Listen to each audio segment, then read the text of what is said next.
Hello guys, good day. Ano nga ba ang affiliate partnership? Ang affiliate partnership ay parang affiliate program sa isang black app.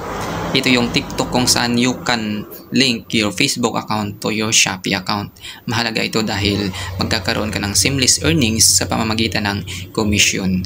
Kailangan mo lang i-link yung produkto na pinoproduce or dinidistribute or binibinta. At make sure na yung link ay galing sa Shopee or affiliate program and you can earn commission. So, simple lang.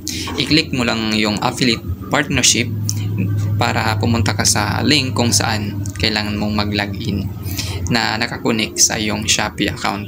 Kapag nakakonect ka na, you can flex product directly to your post. Kaya, pwede kang magkakaroon ng commission sa bawat makukuha mong purchase gamit ang Facebook kung saan mo piniplex. So, saan ilalagay ang link? Probably pinakasave sa iyong comment section dahil I'm not sure kung pwede itong gawing captions or part ng captions dahil alam kong spamming ang mga link.